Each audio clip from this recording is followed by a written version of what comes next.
Good morning student, BA BSc second year geography की class में आपका हार्दिक स्वागत है। मैं डॉक्टर अनुज हाजड़िया।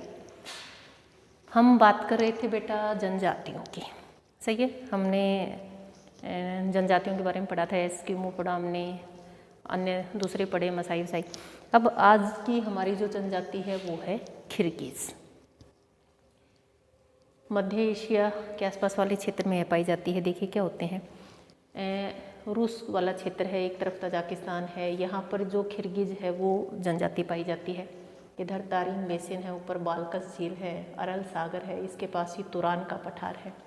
ये है कजाकिस्तान, उज्बेकिस्तान, तजाकिस्तान और नीचे तारिन बेसिन। अरल सागर है, अरल सागर से आगे बाल्कस झील है, उसके जस्ट नीचे ही थोड़ा सा यह है जो किर्गिज़ है वो जनजाति पाई जाती है। रूसी लोग कजाक लोगों को किर्गिज़ बोलते हैं। जो रूस के लोग हैं, रूसी लोग, वो जो कजाक होते हैं उन लोगों को किर्गिज़ कहते हैं। उन लोगों को किर्गिज़ इसलिए कहते हैं क्योंकि दोनों में बहुत अधिक क्या पाई जाती है, समानता पाई जाती है। दोनों एक जैसे सिमिलर से लगते हैं, एक जैसे लगते हैं, इसलिए रूसी लोग जो कजाक लोग हैं उनको भी क्या बोलते हैं, किर्गिज़ बोलते हैं। क्यों बोलते हैं? क्योंकि दोनों में बहुत अधिक समानता पाई जाती है। वो दोनों एक जैसे लगते हैं, इसलिए उनको क्या बोलते हैं, वो कजाक बोलते हैं। कजाक लोगों को किर्गिज़ बोलते हैं। 17वीं शताब्दी में क्या हुआ था, ये लोग निम्न स्थानों पर रहते थे क्योंकि करीब 300 वर्ष पूर्व इन लोगों के साथ क्या हुआ, रूसी जो लोग थे इन्होंने क्या किया, इन लोगों को पठारी भागों या एकांत क्षेत्रों की तरफ धकेल दिया। देखिए पहले क्या होता था, जो जितना अधिक मजबूत होता था वो ही उस क्षेत्र पर अधिकार करता था। जो कमज़ोर होता था उसको गुफाओं में, पहाड़ी क्षेत्रों में या मरुस्थलों में भेज दिया जाता था। तो यहाँ पर भी यही स्थिति रही। जो रूसी लोग थे उन्होंने क्या किया था, 17वीं शताब्दी में इन लोगों को धकेल दिया। और कह सकते हैं कि पहले ये लोग निम्न स्थानों पर रहते थे, लेकिन जैसे ही रूसी लोग आए उन लोगों ने क्या किया, उस क्षेत्र पर अधिकार कर लिया और इनको धकेल दिया। कह सकते हैं कि ये पठारी या एकांत भागों में इन लोगों को धकेल दिया और वहीं पर ये लोग धीरे धीरे क्या करने लगे, निवास करने लगे। मध्य एशिया के जो किर्गिज़ हैं और अन्य पशुपालक हैं वो भ्रमणशील जातियों का निवास क्षेत्र है। ये जो है क्षेत्र, ये भ्रमणशील निवास जातियों का क्षेत्र है। रीज़न क्या है, एक तो यहाँ पर वर्षा कम होती है और दूसरा कह सकते हैं कि हम आजीविका का एक ही मात्र साधन है कि अगर वर्षा हो जाती है तो चारागाह या कह सकते हैं कि घास उगाती है। पशुओं को चराने के लिए घास या चारागाह मिल जाते हैं, इसलिए ये जो जनजातियाँ हैं ये भ्रमणशील रहती हैं, एक स्थान से दूसरे स्थान पर स्थानांतरण करती रहती हैं। और यहाँ पर वर्षा भी इतनी ही होती है कि वनस्पति के नाम पर सिर्फ क्या उगती है, घास उगती है। और ये लोग क्या करते हैं, भेड़ बकरियाँ पालते हैं, उनको चराने का कार्य करते हैं और उनको यह घास अपने पशुओं के लिए, इनके लिए उपयोगी रहती है। किर्गिज़ के जो निवास स्थान हैं, सयानसान जो श्रृंखला है, किर्गिज़ लोगों के जो निवास स्थान है सयानसान पर्वत श्रृंखला है, लंबे पर्वतों की एक श्रृंखला है सयानशान। यहाँ पर ये लोग रहते हैं और ऐसा माना जाता है कि ये पामीर के निवासी भी माने जाते हैं। किर्गिज़ का जो निवास क्षेत्र है, इन्हीं पहाड़ी क्षेत्रों में वो लोग रहते हैं।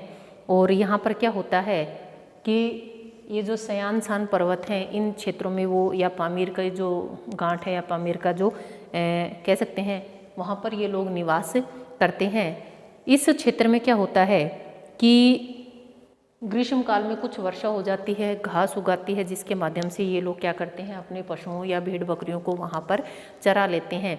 लेकिन शीतकाल में हिमपात भी होता है, तो उस समय ये लोग क्या करते हैं, इनमें मौसमी स्थानांतरण पाया जाता है। उसका रीज़न क्या होता है, जैसे ही बर्फ़ पिघलती है ये अपने पशुओं को लेकर, भेड़ बकरियों को लेकर कहाँ पहुँच जाते हैं, पहाड़ी के जो ऊपर वाले भाग होते हैं वहाँ पहुँच जाते हैं। लेकिन जैसे ही हिमपात प्रारंभ होता है ये लोग नीचे घाटियों में आ जाते हैं। सही है, समझ रहे हैं आप कि मौसमी स्थानांतरण पाया जाता है इन लोगों में कि जैसे ही बर्फ़ पिघलना प्रारंभ होती है ये वापस पहाड़ियों पर चले जाते हैं, क्योंकि वहाँ पर छोटी छोटी घास उगाती है। और जैसे ही बर्फ़ पड़ना या शीतकाल प्रारंभ होता है, बर्फ़ पड़ना प्रारंभ होता है, तो ये लोग घाटियों में, निम्न क्षेत्रों में आ जाते हैं, क्योंकि पहाड़ी पर तो बर्फ़ जमेगी और बर्फ़ जमेगी तो जो पशु हैं उनके लिए चारे की क्या हो जाती है, कमी हो जाती है। इसलिए ये लोग क्या करते हैं, मौसमी स्थानांतरण करते रहते हैं। तो शीतकाल में ये लोग घाटियों में आ जाते हैं और जैसे ही ग्रीष्म ऋतु आती है, छोटी अवधि होती है, वर्षा होती है, तो जो पहाड़ी क्षेत्र है उस पर पहाड़ी पर देखिए क्या होता है, मिट्टी की जो परत है वो पतली पाई जाती है चट्टानों की वजह से, ढाल की वजह से। इसी कारण वहाँ पर छोटी मोटी जब घास उगती है तो ये लोग अपनी भेड़ बकरियों को लेकर उन क्षेत्रों में चले जाते हैं। अब बात आती है कि ये जो सयान सान पर्वत है इससे दो नदियाँ निकलती हैं। एक का नदी का नाम है इली और दूसरे का नाम है सरदरिया। देखिए जितनी भी नदियां हैं मोस्टली पहाड़ों से ही निकलती हैं, कि जैसे ही थोड़ी थोड़ी जलधाराओं के रूप में इकट्ठा होता है और एक बड़ी जलधारा का रूप धारण कर लेती है तो नदियां निकलती हैं। कौन से? इस सयानसान पर्वत श्रेणी से ही निकलती हैं। और इस सयानसान पर्वत श्रेणी के ही दक्षिण पश्चिम में पामीर का पठार स्थित है। इसी के दक्षिण में पामीर का पठार स्थित है। कुछ मानव शास्त्रियों का ऐसा मानना है ऐसा मानना है कि किर्गिज जो लोग पाए जाते हैं मजबूत कद काठी के होते हैं, जैसे कह सकते हैं कि लंबे तगड़े होते हैं, और मंगोल जो जाति है उस जैसे दिखाई देते हैं। कि दोनों में सिमिलरिटी होती है, लंबे कद काठी के होते हैं, लेकिन दिखाई देने में कैसे होते हैं कि ऐसे लगता है कि जैसे मंगोल और वो दोनों सेम से हैं, मतलब समान हैं। और इनके परिवार में पिता, पुत्र, पत्नी और कह सकते हैं कि हम नौकर सभी शामिल होते हैं। और पिता के पास बड़ी संख्या में क्या पाए जाते हैं? पशु पाए जाते हैं। वो ही इन लोगों की वास्तविक संपत्ति होते हैं, क्योंकि इनका जो जीवन है वो किस पर निर्भर करता है? इन्हीं पशुओं पर निर्भर करता है। मौसमी स्थानांतरण चलता रहता है। जब शीतकाल होती है तो घाटियों में आ जाते हैं और जैसे ही वर्षा ऋतु प्रारंभ होती है, छोटी मोटी घास उगाती है, तो वापस पहाड़ी क्षेत्रों पर चले जाते हैं। दूसरा ये होता है कि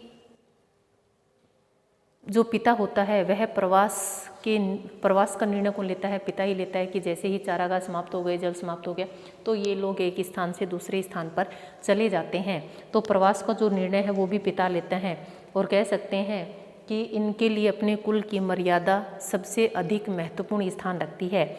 और ये लोग साहसी होते हैं और अपने स्थान के प्रति संवेदनशील होते हैं, बहुत जल्दी अपना स्थान छोड़ना नहीं चाहते हैं। दूसरी बात करें कि किर्गिज जो लोग हैं उनका जो निवास क्षेत्र है वो विषम है, विषम वातावरण है। क्यों है?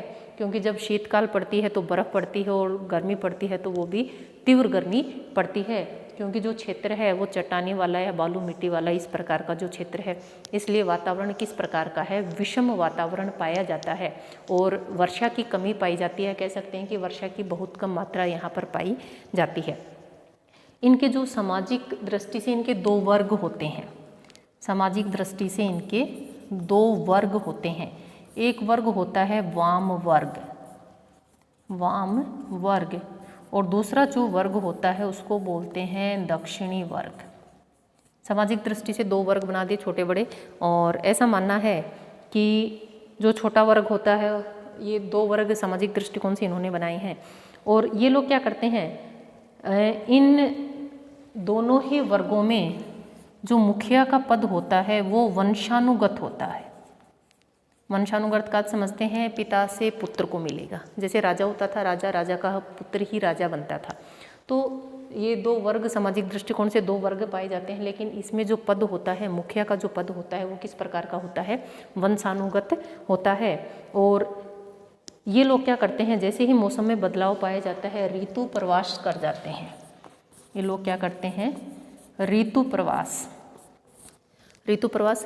वही जैसे गर्मी है सर्दी है, दोनों समय आपके अलग अलग पाए जाएंगे। गर्मी में हम पहाड़ी क्षेत्रों में चले जाते हैं ये लोग, और जैसे ही सर्दी पड़ती है ये घाटियों में वापस आ जाते हैं।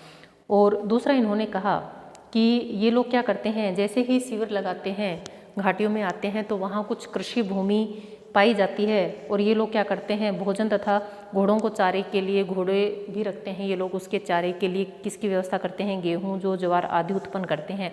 और शीतकाल में वापस ये लोग अपने जो परंपरागत जो चारागाह होते हैं वहाँ पर वापस से स्थानांतरण कर जाते हैं। इनका जो पशु है, पशुधन की अगर हम बात करें, जो किर्गिज लोगों का जो मुख्य व्यवसाय है वो क्या है, पशुपालन है, पशुचारण है। ये लोग भेड़ बकरियां पालते हैं, घोड़े पालते हैं, ऊँट भी ये लोग पालते हैं, लेकिन ऊँट को कम पालते हैं ये लोग। उसका कारण क्या है, क्योंकि ऊँट इस क्षेत्र के लिए अनुकूल नहीं रहता। 2 या 3 ऊँट रखते हैं जिसके माध्यम से ये अपना सामान आसानी से एक स्थान से दूसरे स्थान पर ले जा सकें। और इन लोगों में ये भी रहता है कि इनकी जो वास्तविक संपत्ति होती है वो क्या होते हैं, ये पशु ही इनकी वास्तविक संपत्ति माने जाते हैं। इनके पास जैसे ही क्या होती है, ग्रीष्म काल में इनके पास पर्याप्त मात्रा में चारा उपलब्ध होता है, लेकिन जैसे ही शीतकाल आता है चारे की कमी हो जाती है, तो उस समय ये लोग शिकार भी करते हैं।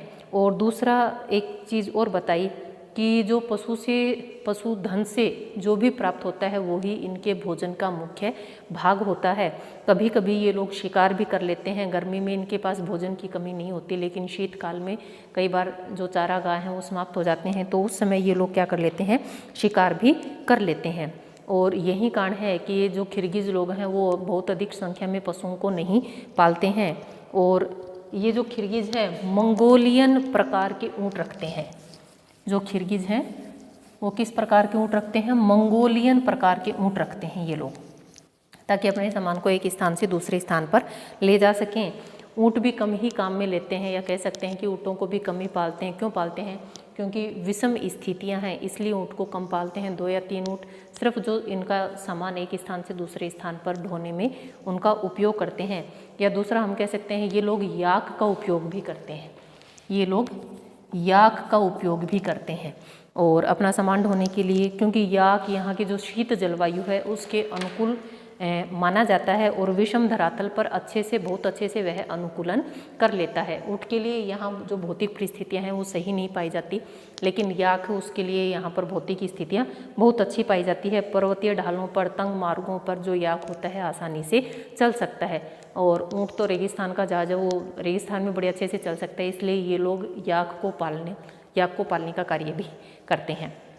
अब बात आती है कि इनके घर किस प्रकार के होते हैं। जो किर्गिज होते हैं उनके घर किस प्रकार के होते हैं।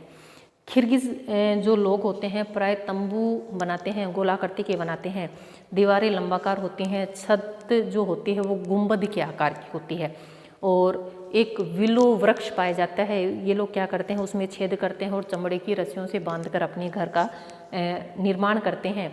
और किर्गिज लोगों में एक बहुत ही अच्छी बात पाई जाती है कि ये अपने से बड़ों का सम्मान करते हैं। जो भारतीय संस्कृति की जो विशेषताएं हैं वो इनके यहाँ भी पाई जाती हैं कि अपने से बड़े लोगों का सम्मान करते हैं।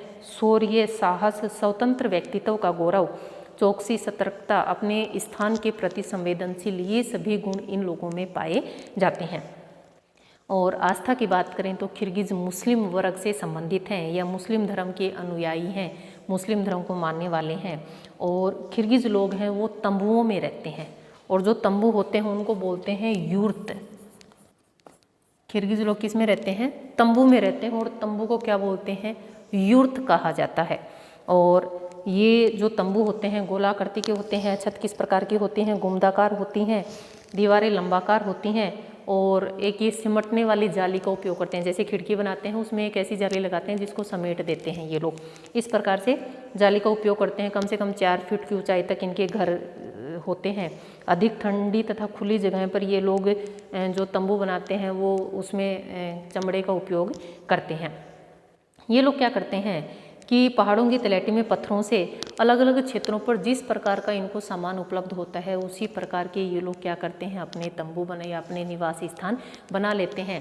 कई बार जैसे पहाड़ी क्षेत्रों में या तलहटी में जब अपने मकान बनाते हैं तो पत्थरों से बना लेते हैं, जंगलों में बनाते हैं तो किससे बना लेते हैं, लकड़ी से बना लेते हैं। इस प्रकार जो इनके घर हैं वो अलग अलग क्षेत्रों में अलग अलग कह सकते हैं कि जो स्थानीय वस्तुएँ या स्थानीय सामग्री जो उपलब्ध होती है उसी आधार पर ये लोग अपने घर बना लेते हैं। बात करते हैं कि तंबू को लगाना और तंबू को गिराना सभी कार्य कौन करती हैं, महिलाएं करती हैं। और ऋतु प्रवास के दौरान इस सारे सामान को एक स्थान से ले जाने के लिए दूसरे स्थान पर ले जाने के लिए 2 या 3 ऊँटों का उपयोग ये लोग कर लेते हैं।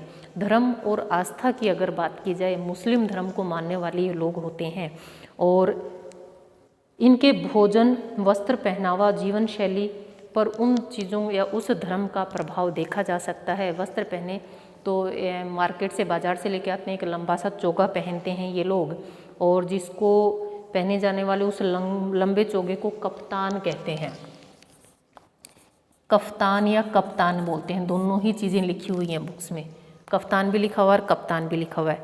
तो ये जो पहनते हैं इसको कफ्तान बोलते हैं। निकटवर्ती बाज़ार से खरीद के ये लोग लाते हैं। लेकिन जो लोग निर्धन होते हैं, गरीब जो व्यक्ति होते हैं और इसको जो खरीदने में असमर्थ होते हैं, वो लोग क्या करते हैं, अपने वस्त्र ऊँट के बालों से स्वयं ही बना लेते हैं। देखिए, निर्धन व्यक्ति कुछ ना कुछ ऑप्शन निकालता है, तो ऐसे समय में वो लोग क्या करते हैं, ऊँट के बाल से अपने वस्त्र स्वयं ही बना लेते हैं।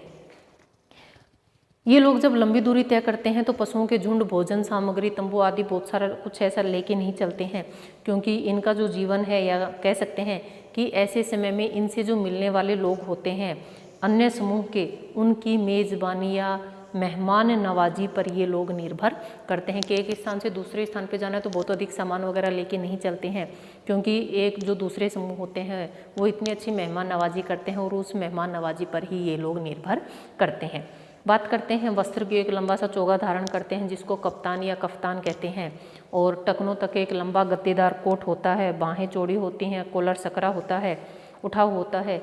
शीतकाल में ये लोग चमड़े के वस्त्र पहनते हैं, क्योंकि यहाँ पर शीतकाल अत्यधिक तीव्र, कह सकते हैं कि ठंडी पवनें चलती हैं, तो ऐसे समय में ये लोग क्या करते हैं, चमड़े के वस्त्र पहनते हैं।